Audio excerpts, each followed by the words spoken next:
गुरुर्ब्रह्मा गुरुर्विष्णु गुरुर्देवो महेश्वरः गुरुर्साक्षात् परब्रह्म तस्मै श्रीगुरुवे नमः।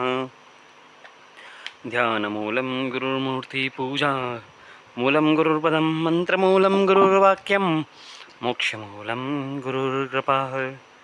करचरणिकृतं भा कायजं कर्मजं भा श्रवणनयनजं भा मानसं भा पराधं विहितं भा सर्वमेतत्क्षमस्व। जय जय करुणाब्धे श्री महादेव शंभो। जय जय करुणाब्धे श्री महादेव शंभो। बोले काशीपति विश्वनाथ भगवान की जय। अम्बे जगदम्बे मात की जय। आइए हम सब मिलकर के देवी भागवत कथा तृतीय दिवस की कथा में प्रस्थान करते हैं। जैसा कि कल हमने भगवान का सुंदर विवाह प्रसंग सुना, आज की कथा में हम लोगों ने कहा था कि हैग्रीव अवतार की कथा को हम सब श्रवण करेंगे। बोले श्री कृष्णचंद्र भगवान की जय। अम्बे जगदम्बे मात की जय। नवदुर्गा मात की जय। हैग्रीव अवतार कैसे हुआ, कल जिसे हम चर्चा कर रहे थे कि श्रीमद् भागवत में 4 जगह कथा हो रही हैं और 4 वक्ता हैं। इसी प्रकार से देवी भागवत जी में भी 4 वक्ता हैं और जो है 4 ही श्रोता प्रधान बताए गए हैं। पहले प्रधान श्रोता वेद व्यास जी, परीक्षित जी, जिससे कथा आगे चलती जाएगी और भी हमें जानकारी मिलती जाएगी। दूसरा श्रोता नारद जी और वेद व्यास, नारद जी और नारायण भगवान, 2 श्रोताओं के बारे में हमने सुना था। तीसरे श्रोता श्री कार्तिक जी और अगस्त ऋषि जी। कथा को प्रारंभ करने से पहले अगस्त ऋषि जी के बारे में कहते हैं। एकदा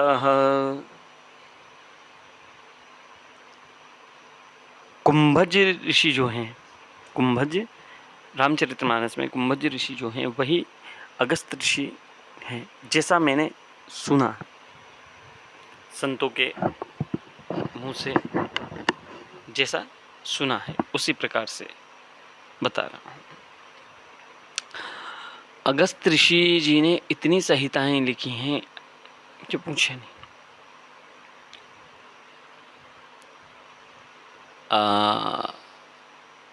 अग्नि कैसे उत्पन्न होती है, अग्नि का क्या कार्य है, अगस्त ऋषि जी ने लिखा है।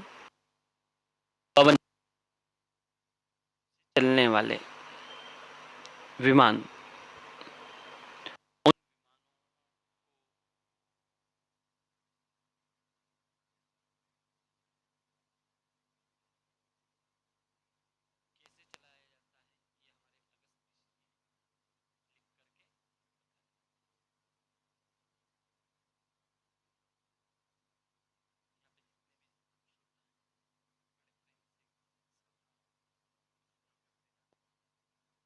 तो यानी अगस्त ऋषि जी ने हमारे विमान कैसे चलेंगे। अगस्त ऋषि जी श्री नारद जी से, श्री कार्तिक भगवान से पूछ, नारद जी नारायण से, प्रभु के गृह अवतार कैसे आप।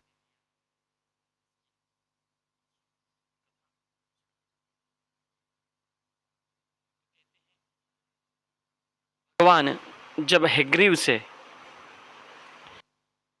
युद्ध लड़ते लड़ते 10,000 वर्षों तक लड़ा और 10,000 बाद थक गए और थक कर बैठ गए, और जैसे ही किसी भी थकान होती है वो मनुष्य भी नींद निकालने लगता है बैठे बैठे 2 मिनट में, झपकी कब आ जाए पता नहीं। ऐसे ही श्री नारायण भगवान, मैं, नारद जी कह रहे हैं, मैं युद्ध लड़ता लड़ता थक गया था, बैठ गया। ब्रह्मा जी ने एवं समस्त ऋषियों ने मिलकर के मुझे जगाने का प्रयास किया, पर गहरी नींद आ रही, उठे नहीं। जब मैं उठा नहीं तब भगवान ब्रह्मा जी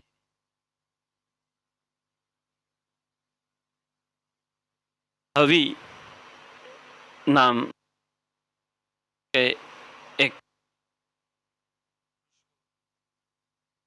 उत्पन्न किया, कीड़े को उत्पन्न किया। उस कीड़े, हाँ, पुरुष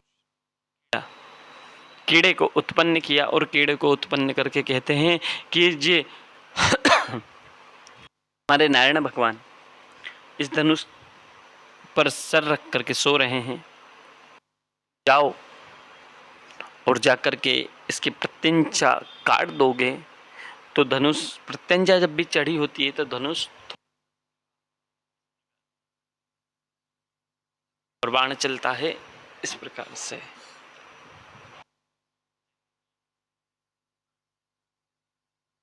ये धनुष ये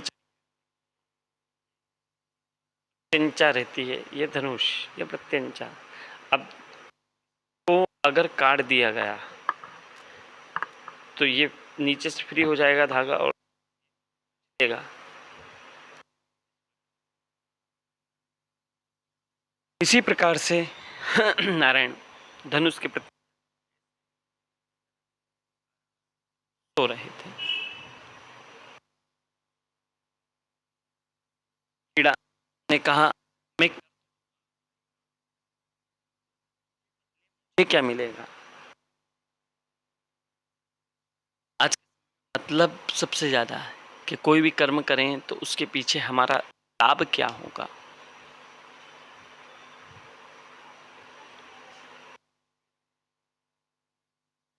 आपने बात कही, इसके पीछे आपको लाभ क्या होगा? बोले लाभ होगा कि जब हवन करते हैं हम, जब हवन करते हैं तब हवन करने के साथ में, हवन जब कर देते हैं तो हवन के जब अपन करते हैं तो थोड़ा बहुत नीचे जमीन पे गिरता है, जमीन पे नीचे भी गिरता है, और वेदी जो कुंड है उसके आसपास भी गिरता है। बोले उसके आसपास गिरता है? बोले हाँ, उसके आसपास गिरता।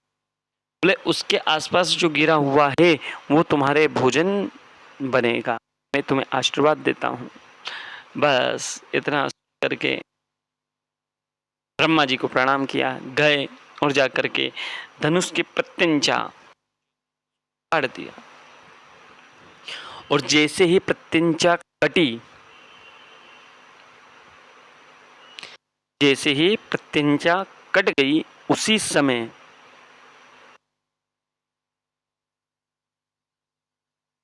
भगवान नारायण का सर अंतर ध्यान कट गया और जाने कहां जाकर के गिर गया। यहां जन्मे जी पूछते हैं, ये वेद व्यास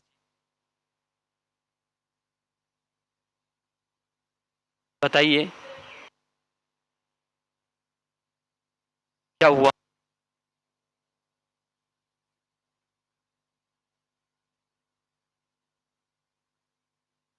क्यों ये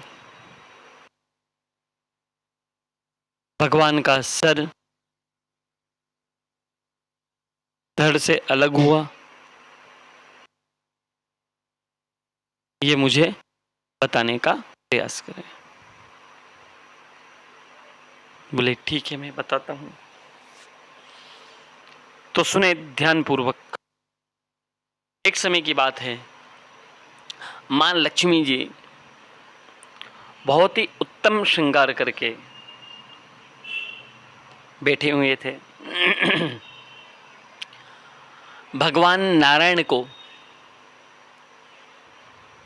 उनका श्रृंगार देख करके हंसी आ गई।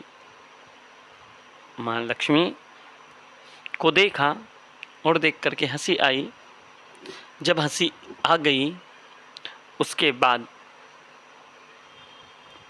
माँ लक्ष्मी के मन में ये आया कि मेरे लिए हंसी आई है, हो सकता है कि मेरे से कोई गलती हो गई, इसलिए, या मेरी सुंदरता इनकी निगाह में सुंदरता नहीं रही है। देखो, हर पत्नी को अधिकार होता है अपने पति से हर तरह का संवाद करने का, लड़ने का भी अधिकार होता है, प्रेम से।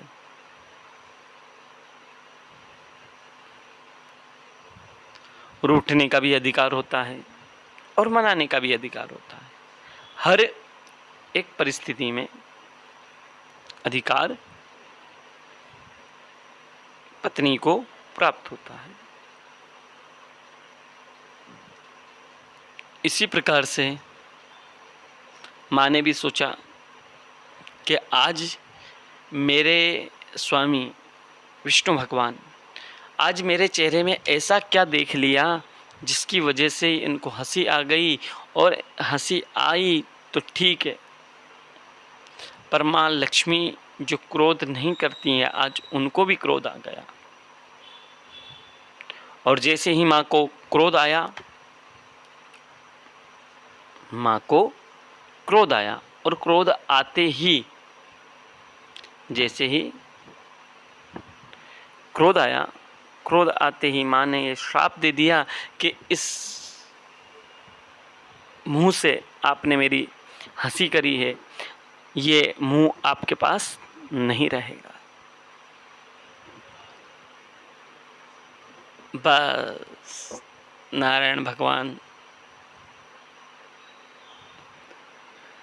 इतना सुना कि देवी क्रोध में हो गई है, बस इतना ही। और कहते हैं भगवान जो भी लीला करते हैं उसके पीछे कहीं ना कहीं भक्तों का उद्धार की भावनाएं छुपी होती है। इसी प्रकार से भावना जुड़ी हुई थी। तो जन्मेजय जी पूछते हैं ऐसी कौन सी भावना जुड़ी हुई थी, मुझे बताइए, क्यों माँ ने श्राप दिया, किस कारण वश श्राप दिया, आप हमें बताने का प्रयास करें। बोले ठीक है मैं बताता हूँ, ध्यानपूर्वक करके सुनिए। जैसे ही ध्यान लगाया,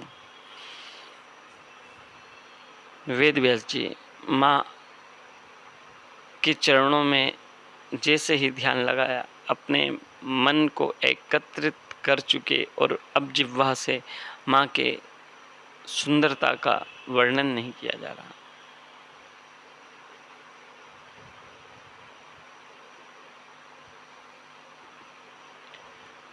कहते हैं मुखे ते तांबूलम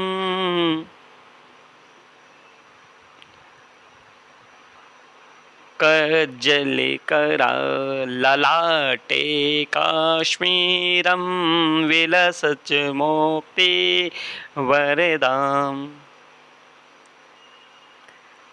मुखे ते तांबूलम, मुख कैसा है, तांबुल के समान। कस्तूरी का तिलक शोभायमान हो रहा है। कहीं कहीं ये श्लोक है कस्तूरिम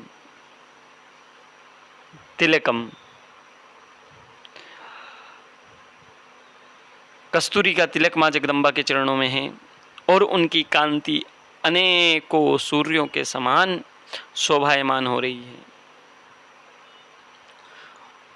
और सभी देवी देवता माँ जगदम्बा के चरणों में खड़े होकर के माँ की स्तुति कर रहे हैं। मुखे ते तांबूलम नैल कज्जल कला, आंखों में क्या है?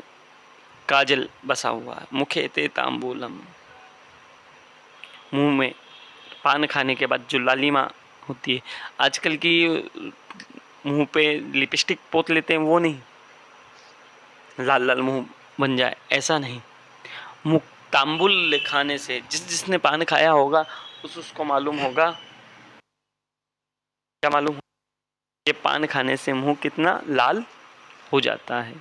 तो बोले मुखे ते तांबूलम कज्जल करा, आंखों में कज्जल है।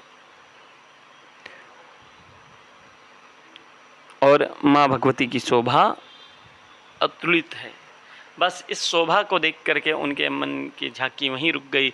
जन्मेजय जी ने फिर पूछा, हे प्रभु, हे सदगुरुदेव भगवान, आपने बताया मुखे ते तांबूलम, बोले मुंह का इतना सुंदर है कि आप वो उस आगे अपने भावों को नहीं कह पा रहे? बोले हाँ, मैं अपने भावों को व्यक्त नहीं कर पा रहा हूँ। बोले क्यों व्यक्त नहीं कर पा रहे? बोले माँ जगदम्बा, अम्बा, पराशक्ति, परब्रह्म, परमात्मा, आदिशक्ति का स्वरूप को देखना बड़ा सौभाग्य की बात है।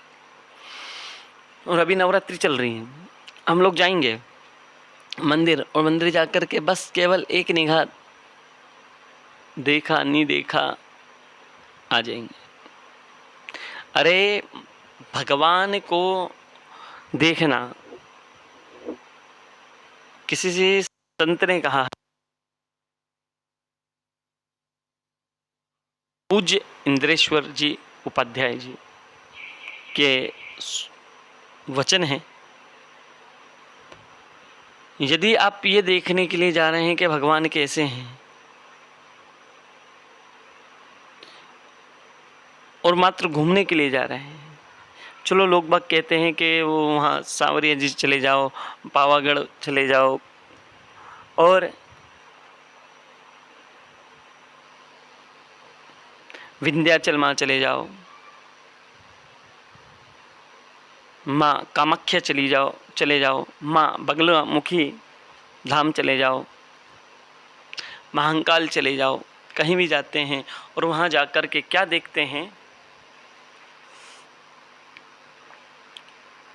कितनी बढ़िया मंदिर वालों ने व्यवस्था कर रखी है। गर्मी का टाइम है, कितना बढ़िया पंखा लगा रखा है। अरे प्रसाद में देख लो क्या क्या प्रसाद है। बोले बढ़िया बढ़िया मस्त भगवान का प्रसाद है।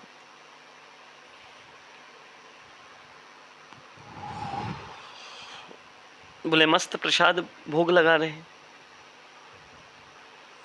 और अंदर जाते जाते चर्चाएं चलने लगती है, आज इतने दिनों बाद घूमने के लिए निकले हैं, आज कुछ भी हो जाए, आज तो हम यहाँ की सुनी है कि कलाकंद बहुत अच्छा है, यहाँ मगध के लड्डू बहुत अच्छे मिलते हैं, या यहाँ मावे की गुजिया या मावे की जलेबी बहुत अच्छी बनती है, या देसी की जलेबी बहुत अच्छी बनती है।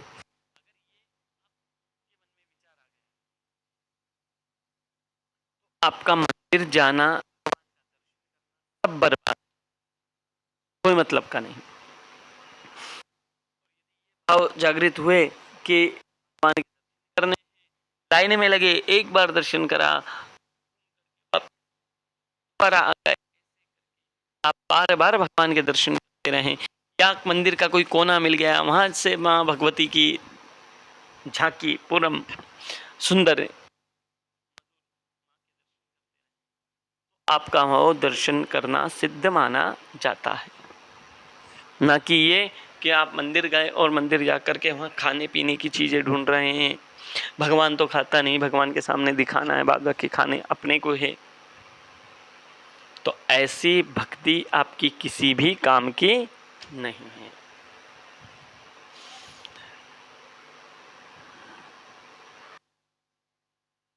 दर्शन तो वो कहलाता है कि जो एक बार आंखों में बस जाए वो दोबारा एक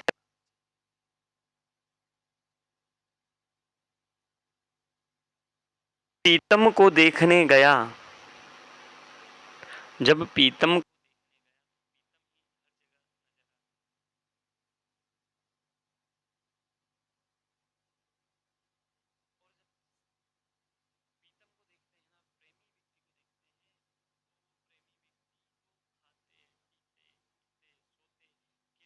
अपने प्रेमी का ही चिंतन होने लगता है।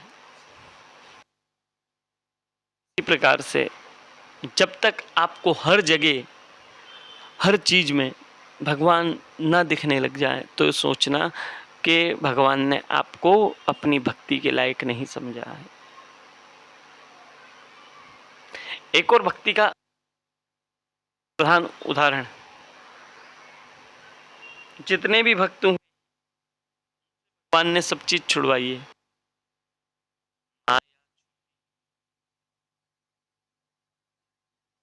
परिवार छूटा, पुत्र पत्नी छूटी,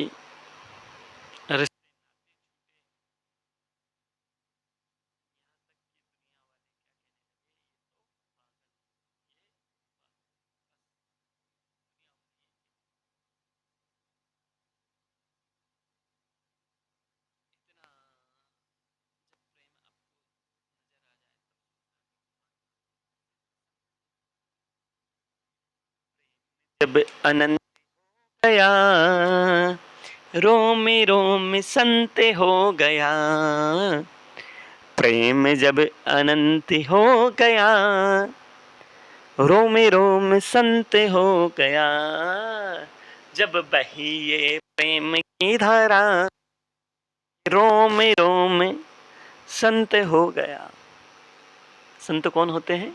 जो रोम रोम से भगवान के स्तवन करते हैं, भगवान की भक्ति करते हैं और भगवान का गुणगान करते हैं।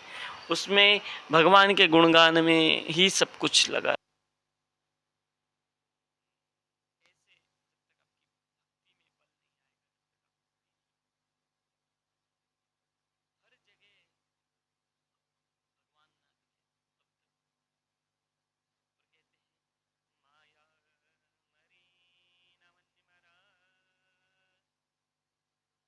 मरे मरे गया शरीर, आशा तृष्णा न मरी, कह गए दास कबीर।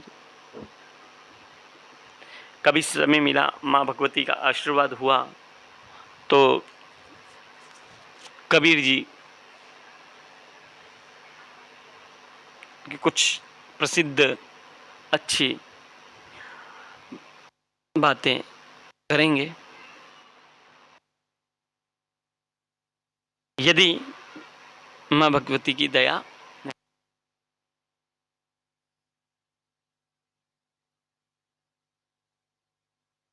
बोले अम्बे जगदम्बे मात की जय। तो हम क्या कह रहे थे कि जन्मेजय ने क्या पूछा कि हयग्रीव जी को क्यों सर कटा, विष्णु भगवान का सर क्यों कटा, हयग्रीव अवतार क्यों लिया। तो कहते हैं माँ भगवती का श्रवण कर रहे थे। एक समय की बात है कि सभी देवी देवताओं ने जब भगवान विष्णु क्या कर रहे थे, कीड़े से धनुष की प्रत्यंचा कटवाई, सर खो गया और खो करके सभी देवी देवता जब शोक अब होगा क्या, अब क्या, अब भगवती परा अम्बा जगदम्बा मैया को की आकाशवाणी होती है कि हयग्रीव का सर लाया जाए और इस सर को विष्णु भगवान के पास लगाया जाए। बोले मेरी ही ये लीला थी, इस वजह से मेरे ही आदेश से ये सब कुछ लीला हुई है। तो पूछते हैं, हे माँ भगवती ये लीला क्यों की, किस कारण से ये लीला की, आप मुझ छोटे से बालकों पे जरूर बताएं। तो कहते हैं कि जो ब्रह्मा जी को बताया, माँ अम्बा परा अम्बा जगदम्बा ने जो बताया वही हम श्रवण। मैया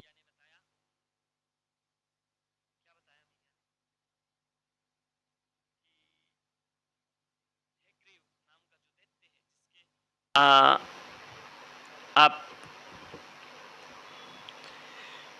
परेशान हो रहे हैं, जिसकी वजह से आपको ये सारा कष्ट उठाना पड़ रहा है, वो उसको मेरा वरदान है और उसको मेरा वरदान होने की वजह से वो आप लोगों से हारेगा नहीं। क्योंकि उसने एक समय की बात है, उसने तपस्या करी और तपस्या करके वर मांगा कि मैया वरदान दीजिए, मैया मुझे वरदान ये दीजिए कि मैं ना मरूं।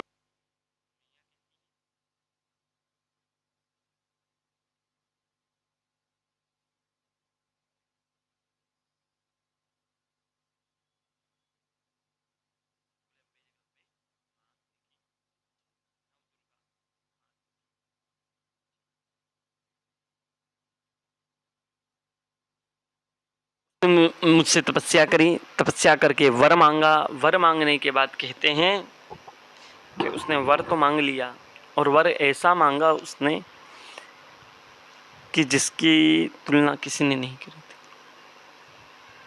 जितने भी राक्षस हुए हैं उन्होंने अपने अपने वर जरूर मांगे और वर मांगने पर भगवान, माँ भगवती, विष्णु भगवान, भोलेनाथ, सभी भगवानों ने अपने अपने वर दान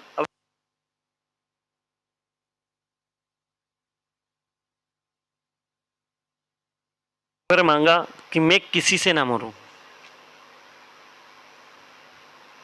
मैं किसी से ना मरूं। बोले ठीक है, न नर से मरूं, न नारी से मरूं, न अस्त्र से मरूं, न शस्त्र से मरूं।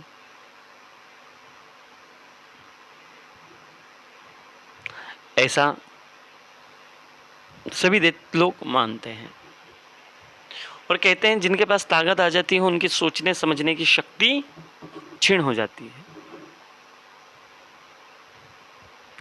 जितने भी पहलवान हैं, इसीलिए कहते हैं पहलवानों की बुद्धि घुटने में होती है, क्योंकि सोचने समझने, कोई भी कर्म करें तो उससे पहले सोचना समझना चाहिए। तो इन्होंने कोई सोचा समझा नहीं और वर मांगा। क्या वर मांगा? मैया हम आपसे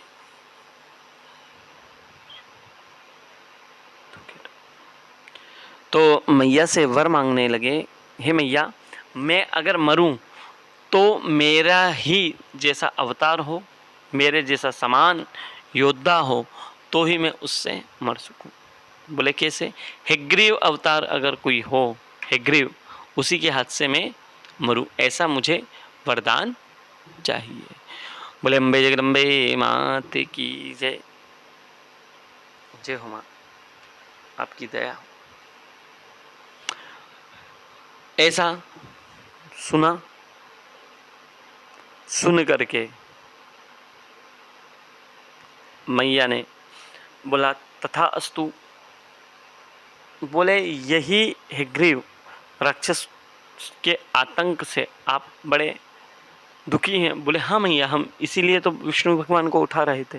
बोले इसीलिए ये लीला मेरे कहने पे हुई है, मेरी आज्ञा से हुई है। अब आपको किसी भी बात करने की आवश्यकता नहीं है। बोले अम्बे जगदम्बे मात की जय। मैया ने भगवान का हेग्रीव अवतार करवाया और सभी देवी देवता मिलकर के भगवान पर पुष्पों की वर्षा करने लगे और बोलने लगे हेग्रीव भगवान की जय, मोर मुकुट बंसी वाले की जय, अम्बे जगदम्बे मात की जय, नव दुर्गा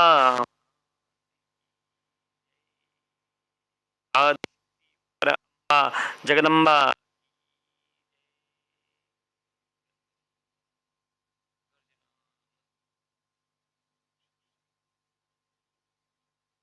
जब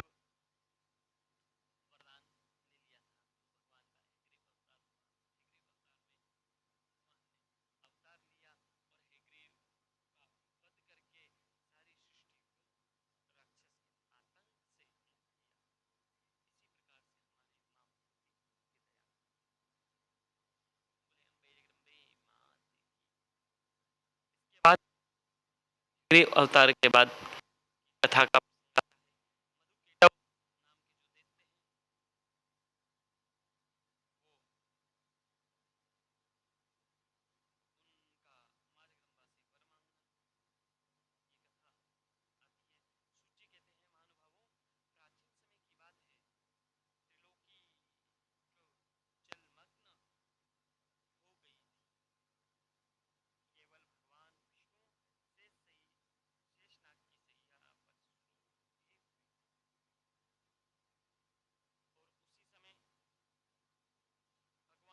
कान से मेल निकला। मेल से मधु और केटव नाम के दो दानव उत्पन्न हुए। समय अनुसार उनसे समुद्र में ही वे दैत्य तरुण हो गए। देखो कोई भी मनुष्य को अगर बड़ा कर सकता है तो माँ का प्यार बड़ा कर सकता है, माँ की शक्ति बड़ी कर सकती है। और समय अनुसार वो दैत्य भी बड़े हो गए। एक समय की बात है कि वे स्थूल दानव समुद्र में खेल रहे थे दोनों। इतने में ही वे दोनों भाई मन ही मन सोचने लगे, बिना आधार के यह अगाध जल किस पर ठहरा है, इस किसने इसकी उत्पत्ति और क्या है ये। अब तो वे ध्यान और जप करने लगे। अन्न जल छोड़ दिया और इंद्रियों को जीत लिया।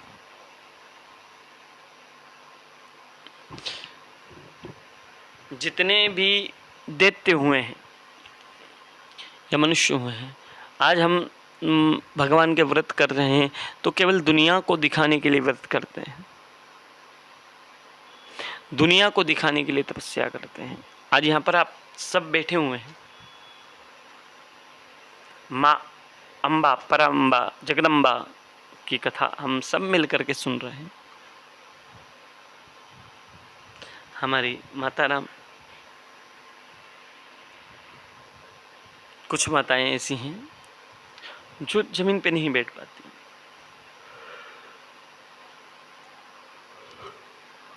कुछ माताएं ऐसी हैं जिनकी कमर में समस्याएं हैं, फिर भी आप कथा सुनने के लिए प्रयास कर रही हैं कि कम से कम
देत्यो हमारी तपस्या से मैं प्रसन्न हूँ, और वर मांग लो।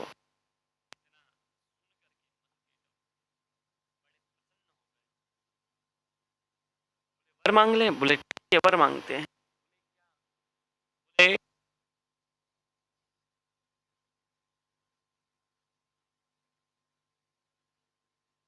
हमें ऐसा वर दें कि जब तक हमसे कोई हमारी मृत्यु का वर ना मांगे या हमारा मन जब तक ना हो, जब तक हम किसी से भी नहीं मरे। अब कौन व्यक्ति होगा ऐसा चाहे कि मैं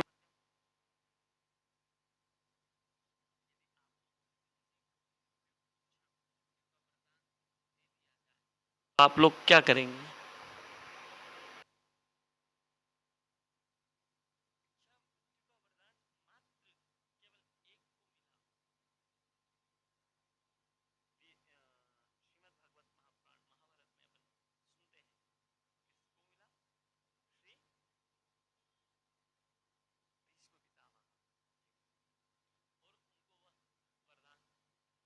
वरदान बड़ा आनंद था और अंत समय में भगवान के दर्शन हुए।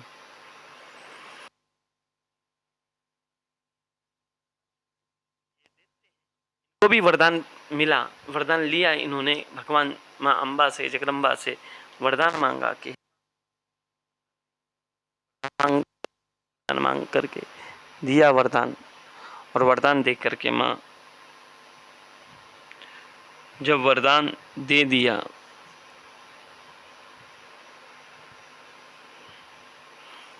वरदान मिल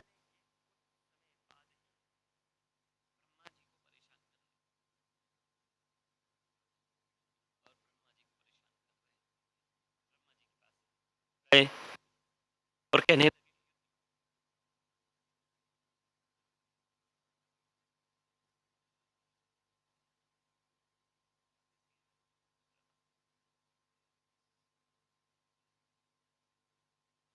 प्यार करने से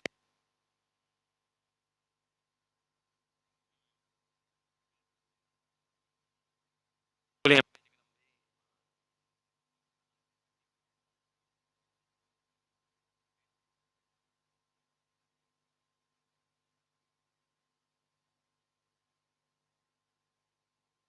अम्बे जगदम्बे मात की जय। मैया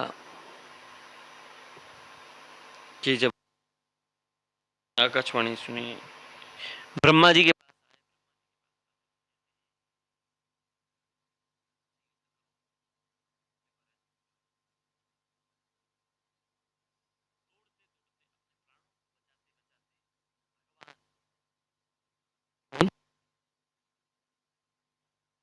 भगवान ब्रह्मा जी दौड़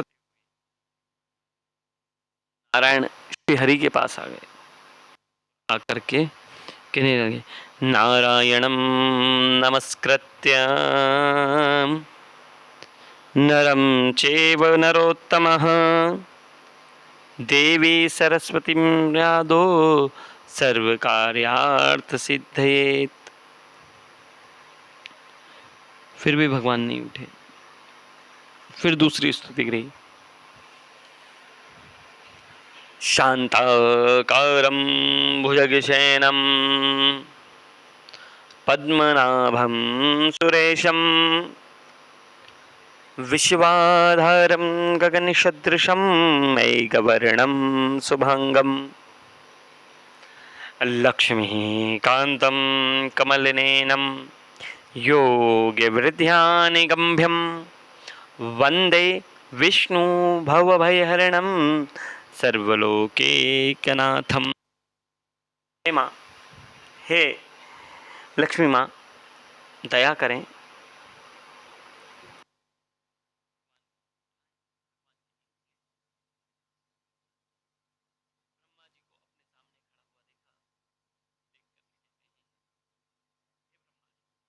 आपका यहाँ आगमन किस कारण से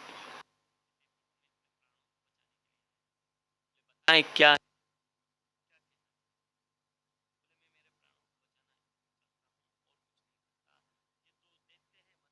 नाम के ये दैत्य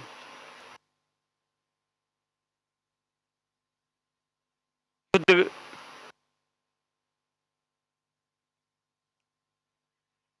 चाहते हैं।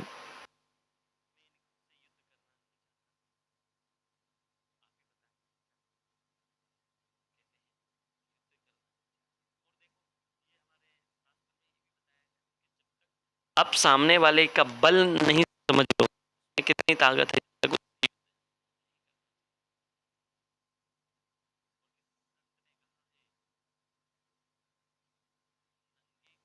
वो ग्रह बलवान होते हैं। ये कहावत सुनी है मैंने, तो बोले इनकी भी कहावत यही है।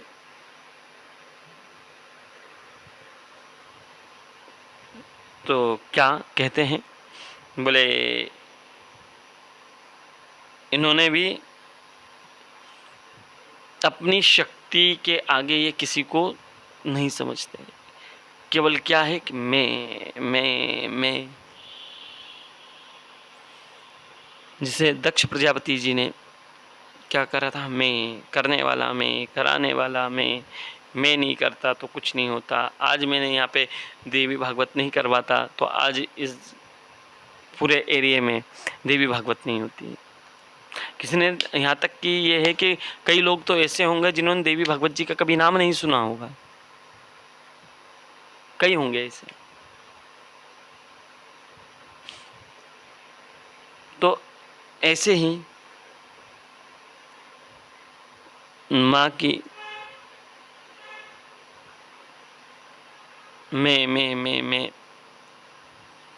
मैं का बीज उन दोनों के बीच में पड़ गया। अब बीज पड़ गया 10,000 वर्ष, कितने? आज की बैठक ज्यादा हो गई है। 10,000 वर्षों तक युद्ध किया, और जैसे ही 10,000 वर्षों तक युद्ध किया, युद्ध करने के बाद युद्ध हुआ, और युद्ध करने के पश्चात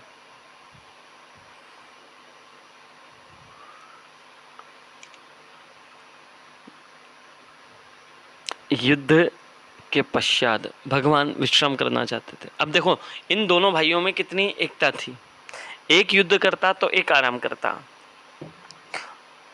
जब जो युद्ध कर रहा है वो थक जाता तो दूसरा भाई खड़ा हो जाता। मधु अगर थक जाता तो केटव युद्ध लड़ता था, और केटव अगर थक जाता था तो मधु युद्ध लड़ता था। ये दोनों भाई उनमें आपस में बड़ा प्रेम था। दोनों भाई जब आपस में लड़ रहे थे, भगवान थक गए 10,000 वर्षों तक युद्ध लड़ते लड़ते, तो भगवान कहते हैं मैं बैठना चाहता हूँ। भगवान से अब शब्दों का उपयोग करते हुए कहने लगे। देखना जिसके पास ताकत आती है उसके पास बोलने की शैली दूसरे को अपने आगे कुछ भी नहीं समझता। कहा तुम युद्ध करो, नहीं तो हम से माफ़ी मांगो कि हाँ हम तुमसे युद्ध नहीं लड़ सकते, अपनी पराजय खुद स्वीकार कर लो। भगवान कहते हैं मैं और पराजय स्वीकार कर लूँ? मैं चाहता हूँ कि कुछ देर के लिए मुझे बैठना की अनुमति प्रदान कर दी जाए। भगवान विष्णु बैठे और बैठ करके माँ भगवती को याद करने लगे। हे माँ भगवती, यह अवतार आप ही की वजह से हुआ, आपके आशीर्वाद की वजह से हुआ है।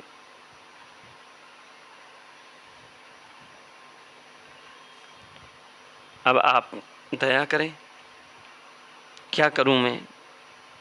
और माँ जगदम्बा की स्तुति करने लगी। खड्गम चक्रगदेषु चापरिहान् शूलं भुशुण्डिं शिराः शङ्खं सन्तिकरे स्थिनेनां सर्वाङ्गभूषावृता नीलात्म सेवे महाकालिकां यामास्तो कपिदेहरो कमलजो हन्तुं मधुं केटवः। हे माँ अम्बा, आपको मैं प्रणाम करता हूँ। सवर्णे सूर्य मनयो यो मधु कथंच। माँ की स्तुति करी। माँ की स्तुति करके कहने लगे हे मैया, आपके हाथ में तो खड्ग है, चक्र है, गदा है, पाश है, भुशुंडी है, 10 हाथ हैं आपके। 10 हाथों में किसी न किसी प्रकार के अस्त्र आपके हाथों में शोभायमान हो रहे हैं। शंखम चक्रम,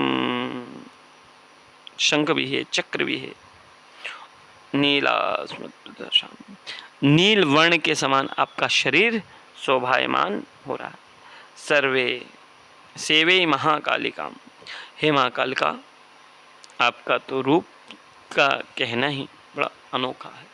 जब इस प्रकार से भगवान विष्णु जी ने माँ जगदम्बा की प्रार्थना की, माँ जगदम्बा की प्रार्थना को सुन करके मैया कहती हैं कोई बात नहीं, आप थक गए ना।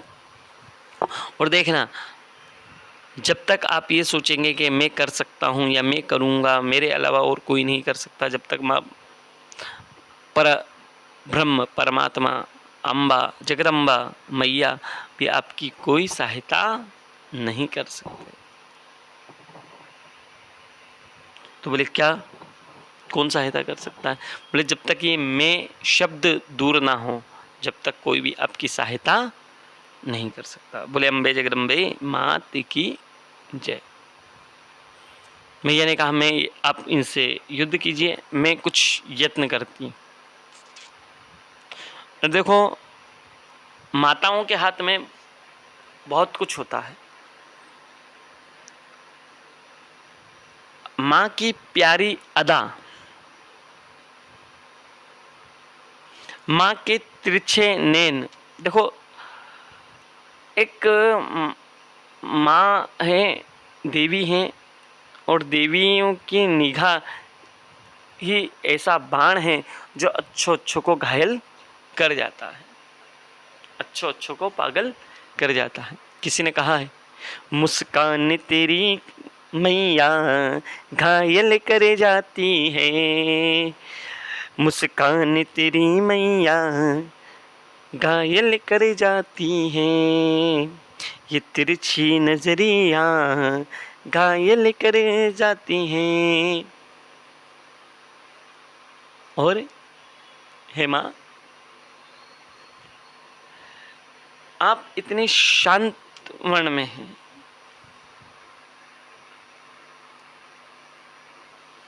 और आपकी सौंदर्य से के आगे सब कोई बिखर जाता है। मुस्कान तेरी मैया पागल कर जाती है,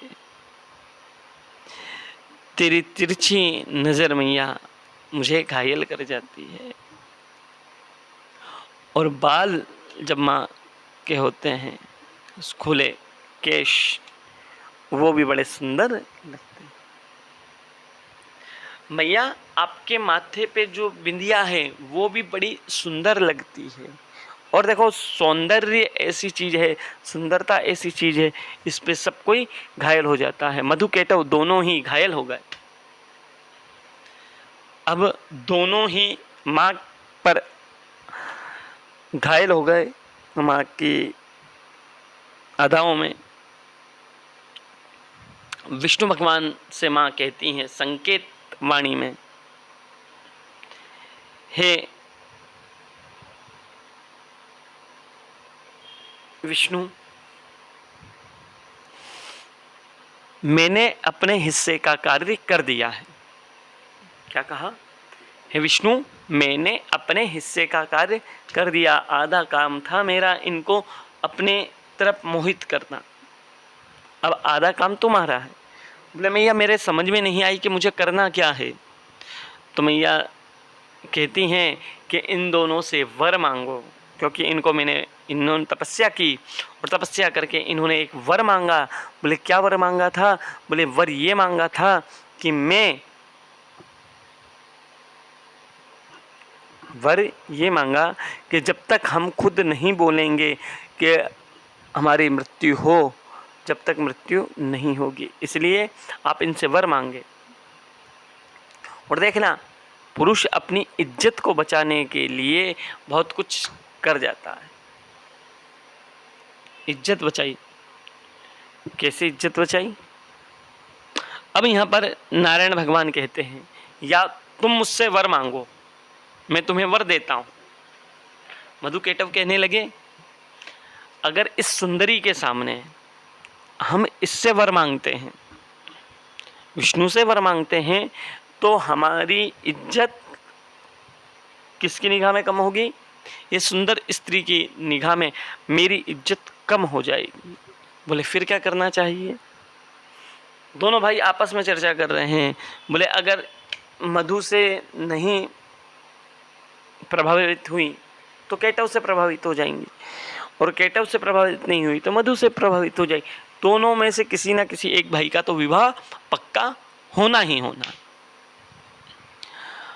बोले इस प्रकार के जब विवाह पक्का होने का विचार कर रहे हैं, मन में आपस में चर्चाएं कर रहे हैं कि दोनों भाइयों का विवाह हो जाए, विवाह होकर के आनंद से अपना जीवन को व्यतीत करेंगे, ऐसा कह कर के कहते हैं कि अगर मैंने वर मांग लिया, हम लोगों ने अगर वर मांगा तो हम इसकी निगाह में छोटे हो जाएंगे।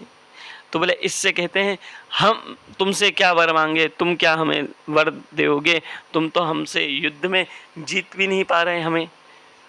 एक काम करो, तुम हमसे वर मांगो। क्या कहा?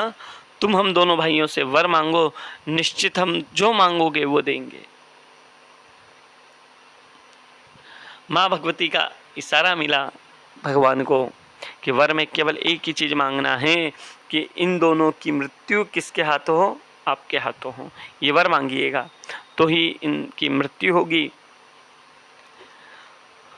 भगवान विष्णु ने उसी प्रकार से किया। किस प्रकार से किया?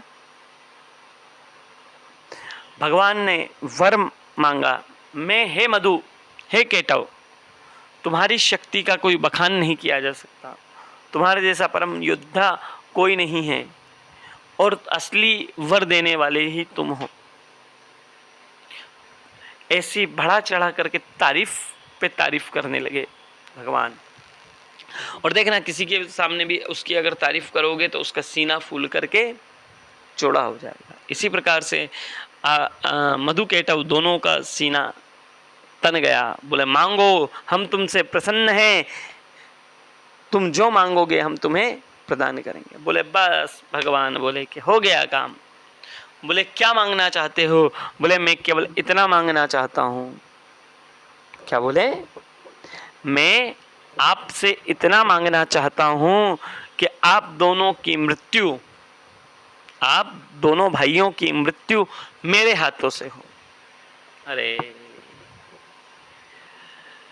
ठग गए हम तो, ठग गए। और कहते हैं इस स्त्री ने हमें ठग लिया। पर मन में विचार करें कि अब अगर वरदान नहीं देते हैं तो हमारी इज्जत का प्रश्न है। क्योंकि पहले कहते थे प्राण जाए पर वचन न जाए, और आज के समय में वचन जाए तो जाए पर प्राण ना जाए। दोबारा वचन दे देंगे, तिबारा दे देंगे, पर पहले के समय में ये मर्यादा थी कि जब भी कोई वचन दे देता था उस वचन को निभाने के लिए अपने प्राणों को त्याग देते थे। मधु केटव दोनों ने यही किया। मधु और केटव ने यही किया। मधु केटव ने दोनों ने वर मांगा था विष्णु भगवान ने, तो उन दोनों ने विष्णु भगवान का मांगा हुआ वर उनको दे दिया। बोले जाइए, पर उसमें एक टर्म कंडीशन लागू है। बोले टर्म कंडीशन क्या है? बोले टर्म कंडीशन ये है कि आप ऐसी जगह पे मुझे मारेंगे। क्या कहा? आप ऐसी जगह मुझे मारेंगे जहां जल ना हो। क्योंकि जो कुएं का मेढक क्या देखता है कि कुआं कितना बड़ा है, बस उसको ये लगता है कि दुनिया में पानी इतना ही है, दुनिया में पानी इतना ही है। बोले बस भगवान की माया से कहीं कहीं ये कहा जाता है कि क्षीर सागर से बाहर आए, कहीं ये कहा जाता है कहीं ये कहा जाता है कि भगवान दोनों के सरों को अपने जंघा पे रखा और उन दोनों का वध किया। बोले अम्बे जगदम्बे मात की जय, मोर मुकुट बंसी वाले की जय। आज के 1.5 घंटे कब हो गए पता ही नहीं पड़ा। चलिए हम सब मिल करके माँ भगवती को भोग लगाते हैं, उसके बाद पश्चात आरती करते हैं। बोले अम्बे जगदम्बे मात।